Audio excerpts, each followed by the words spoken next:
Hello everyone, my name is Talisa Peter. I have something to say. Welcome to today's video. Please like, share and subscribe, and don't forget to tell your friends about me. So today I'm going to be recording a few videos. So expect to see this outfit a few times. So I've got a topic over here, and the topic is going through hardship. One thing I know about the basic human being is that they've probably, at some point in their life, gone through some form of hardship. So then I followed through with a few pointers of what I feel stands out to me when I think about hardship. And so I have the word here, defeating. Going through something can really defeat you mentally, emotionally, spiritually, physically, whatever it may be, and how hard it is on you as an individual. It could really harm your psyche. It could really harm you in so many different ways. And then I said tiring. When you are going through pain or harm and your body is feeling something that is discomforting, as the fight goes on, sometimes it leads to exhaustion. So that's why it can be so tiring, worrying. When you're trying to figure things out and you're trying to see how you're going to get yourself out of that situation, you constantly think about a way out, and you think maybe the plan won't work, or you think what's going to happen next, or you're fighting, so your mind is everywhere, or you're going through hardship, so your mind is everywhere but nowhere at the same time, and that could be seen as a form of worrying. And then we've got religious. Religion always comes through when man has no one else. That's when we find spirit. That's when we find religion. That's when we find faith, which is the next thing I have here, faith driven. That's where we find faith, because religion and spirituality and all of its essence, you can't touch it, you can't see it, you can't point to it, that it's there. Every day, every second, every moment, someone chooses to have that faith and to be driven by that faith, and that faith to move them so that they're able to tackle or enter the next phase, which is wonderful, honestly. And then inspired. Pain inspires us if you're willing to let it inspire you. It's true when they say write down your ideas. It's true when they say if you have a thought book, write down your thought book. If you have a vision board, do the whole vision board thing. Writing something down really works in your favor when you're trying to remember it, and also trying to pinpoint some of the goals and dreams that you have for yourself. At times we discover our likes and dislikes over a period of time, not at one point in time.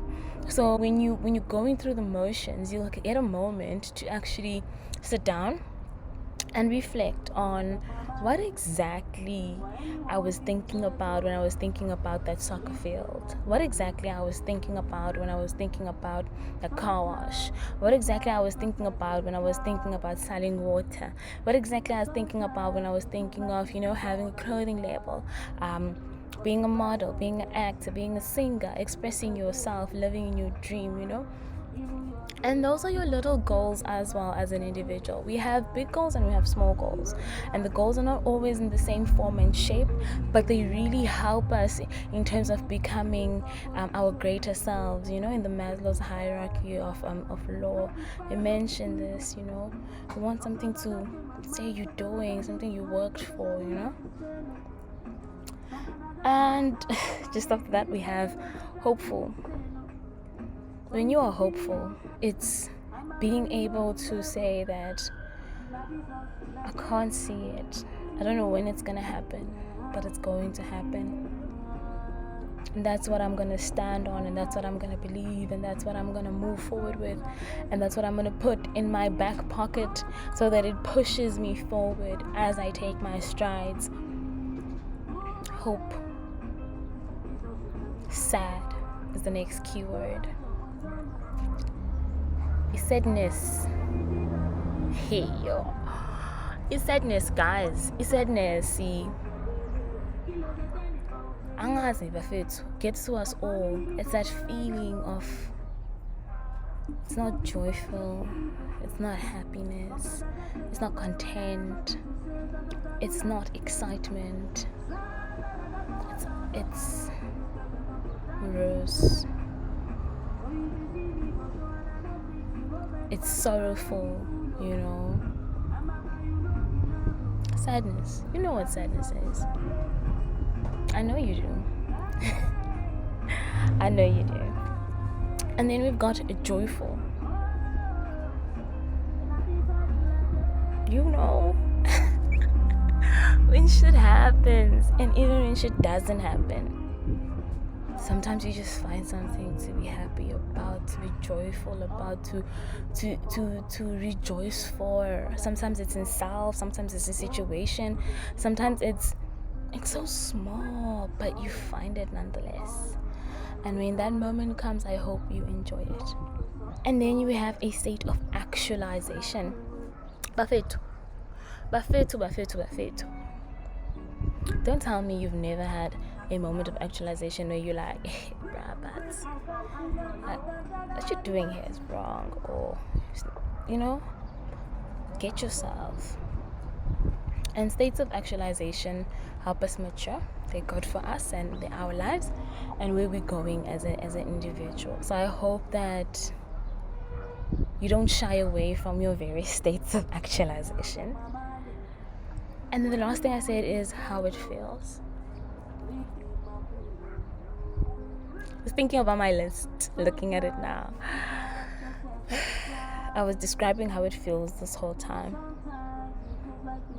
I was just using different words to put it together. But I think I've painted that picture of how it feels and the different feelings that I go through and emotions and states of being. But how does it really feel going through hardship? It feels hard. Feels exhausting. And a lot of women don't know how to rejuvenate themselves after situations or moments or defeat or failure, whatever they define as their hardship. I can't reference men because I do not know their personal experiences. So I'll speak about what I am and what I know. But you know what it feels like. It feels like your skin is dry even though it's completely moisturized. It feels like you can't look anyone in the eyes because you don't want them to see what you truly look like, what you truly are. It feels like wanting to be invisible but seen at the same time. It feels like you're carrying a heavy load.